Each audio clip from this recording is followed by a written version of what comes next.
What is up, YouTube? Welcome to my channel. Today is a very special video because I'm going to go over why I started my fitness journey slash bodybuilding. Because although when I did start my fitness journey, bodybuilding was not the end goal. And afterwards, I'll insert my my back workout from today. I actually had a shoulder workout filmed that I was going to put in here. When I transferred it over to iMovie, the file somehow corrupted and it kind of just like erased it, so it's out there in space somewhere. But anyway, I've been active my whole life. You know, I played basketball, I ran track. I'm 24 years old now, but I started back when I was like, I think I started playing competitive basketball when I was like 5th grade, or 5 years old, and then I started like on a actual like traveling team around 4th grade. So I've been always active in some sort of way ever since like my childhood, throughout my adolescence, into my adulthood. I still play some basketball, and obviously I lift weights, you know, every day. So how I started into bodybuilding or like fitness lifestyle, I was a senior in high school, and I was like, had my life figured out, everything going good. I was going to go to college, going to go to nursing school, do my thing. But a few days after I graduated high school, I had a motorcycle wreck. I actually got this tattoo because of the scars. I wanted to cover up most of it. But in the wreck, I broke my arm, shoulder, and scapula. I was going around a curve. There was some asphalt strips on the curve. It wasn't the best road. I was on like 75 and a 55, and I was hit the asphalt strips. It caused me to lose control. I had a helmet on, but my shoulder took most of the fall. So I have 13 screws through my arm with like a stainless steel plate, and then I tore my AC joint and broke my scapula. So it was a pretty bad wreck. I think the recovery was around 16 weeks, and then around 16 weeks of therapy after that. This happened in May, so my whole summer was gone. I was still recovering in the fall. But during physical therapy, when I felt myself get stronger through the rehabilitation, I was making pretty significant progress. And I was like, you know, I really enjoy this, so why don't I just continue to work out? I was a freshman in college. I just started, and I didn't really have much else to do. So I went to the local gym, and I paid 6 months in full for my membership. And I figured that's the best way to hold myself accountable, to go to the gym, instead of just buy a month and not go. I figured I'd just buy 6 months up front.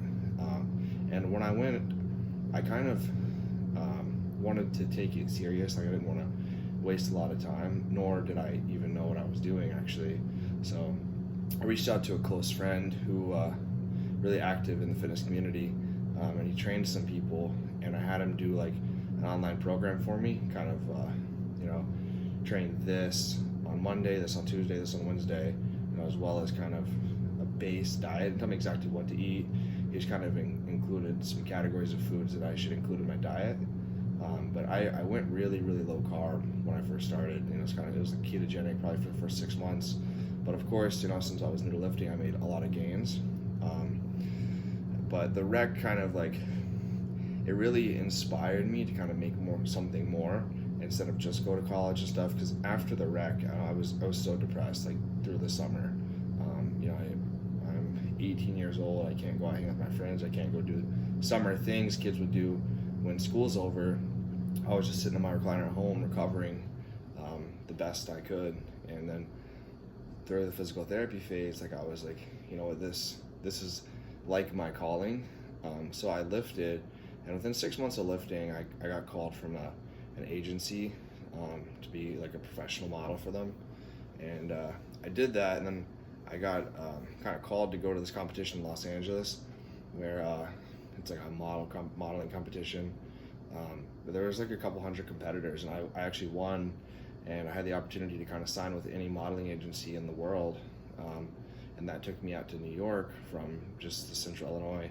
And I was out there for 5 years. I only modeled for about a year out there. You know, I did some really good jobs. I was actually BuzzFeed's first ever male fitness model.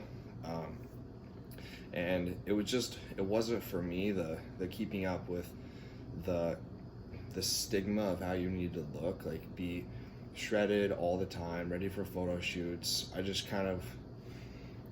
I wanted to keep training, I wanted to keep getting bigger, I wanted to have an off season, I wanted to grow, and that didn't allow me to do that. So I was still in school, I was kind of doing my thing, but then I was like, I wanted to do a competition. So I hired a coach, I did physique, which I'm in classic now. But yeah, I did it, and I was like, okay, actually, I love this. Like, this is what I want to do.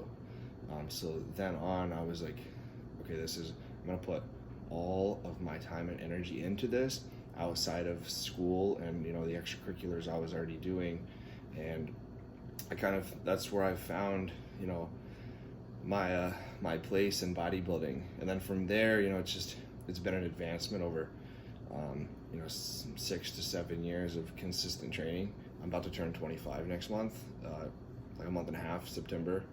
So yeah, my fitness journey is not just me disliking how I looked and start lifting. I kind of started lifting based off an occurrence I feel like it's kind of rare. People usually lift because they're not really happy with how they look, or they want to do it for their overall health, or whether it be cardiovascular, or they just need to reduce their weight.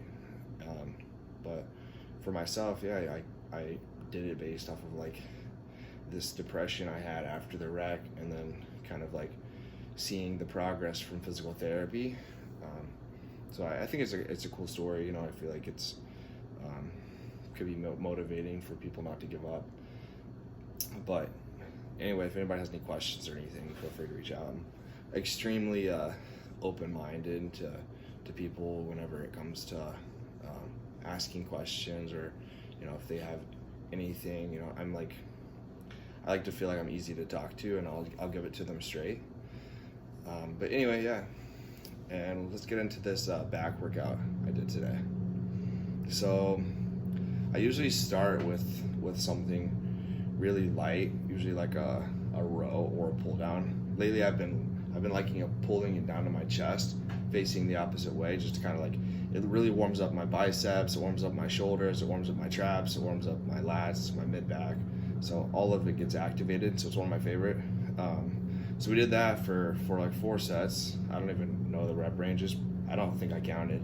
But then we got right into a cable row. We weren't pulling it low, we were pulling it high, more so for the upper back thickness. And if you watch the video, I'm really focusing on squeezing my upper back. It's a really, really good exercise. A lot of people will just pull it to their belly button and think it's just like a low row. But if you kind of change it up a little bit, it really, really hits the upper back really good. And then from that, I moved on to a T-bar row. I really liked this array of exercises we did in this order, because it's like I did that close pull down, I do this high row, I really got my upper back pumped up. So we did a T-bar row with our hands out, and it's usually they have the slanted handle, or they won't have the one that's straight horizontal. We used that with our hands a little wider, and we were really squeezing our shoulder blades at the top. We kind of pyramided the set, so now we worked up to a heavy top set of like 4 plates, and then kind of worked back down from there. So that was really good. And from there we went to this low row. There's a lot of rows, not so much pull downs, because I'm kind of focusing on thickness, not width. Most of the gyms I trained at, or pretty well all of them, are pretty basic gyms. They don't have anything like this. So I was kind of surprised that Export had it. It's the low row. You row it really low, but if you do it just right, you can feel it in your lower back, as well as you'll see me squeezing my traps, my rhomboid, squeezing everything up top. So it was hitting it really well. I can't remember what we did. After that, I think we went on to a traditional hammer strength row, plate loaded row, and we kept our hands on the horizontal bar again, and kind of elbows out, squeezing and rowing. So we really just beat up my upper back. Like the last back workout, I did some trap deads. I did some deadlifts and dumbbell rows, so I kind of wanted to change it up. So just stuck to the basic row movements. After that, we went back over to the pull down, and instead of holding it like a neutral grip and then keeping the elbows tucked in for width, we kept the hands somewhat wider than shoulder width apart, and we pulled straight down to the top of our chest and kept the elbows flared out. It's really good for hitting the traps and the rear delts, as well as the upper back, pretty well the whole upper back region. It really hits it. For back, it's one of those, if you don't have a good mind muscle connection, it's like you'll never really get a good workout out of it, because you really have to focus on the muscles that you want to work. Because the feedback I got from my pro debut was, you got to work on your back thickness, which I knew, because my back, it grew wide quickly, so it left it thin in some spots that this past off season I worked on filling out, which I filled out significantly, but just not enough. As well as my delts, kind of have to bring them up a little bit too. And then after that, we just got into some like traditional bicep movements. For biceps, I never really know what I'm going to do until I do it. We did I did easy bar curls. Then it's like a preacher cable curl. It's really nice because you can do unilateral, or you can do them both simultaneously. So did a couple of both of those, and then we went over to another preacher curl machine, except it was like a cable one with, you'll see on there, I don't really know how to explain it, I've never used one like that before, but yeah, it was a good workout. It was a little long because we did so many sets, like I don't even know if I can, we really didn't even count, we were kind of just going with the flow, but it was like a 2.5 hour workout, so it was quite a bit longer than a typical workout. I didn't do any abs, really much cardio, anything afterwards, because the workout took so long, but we killed it. And since the other shoulder workout, the footage got corrupt, I'll be sure to try to make that my next video I put up, a good shoulder workout. But anyway, thank you guys so much for watching. Don't forget to like, comment, and subscribe, and stay around for this back workout.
Does that angle make my arms look small? Yeah. 12 inches.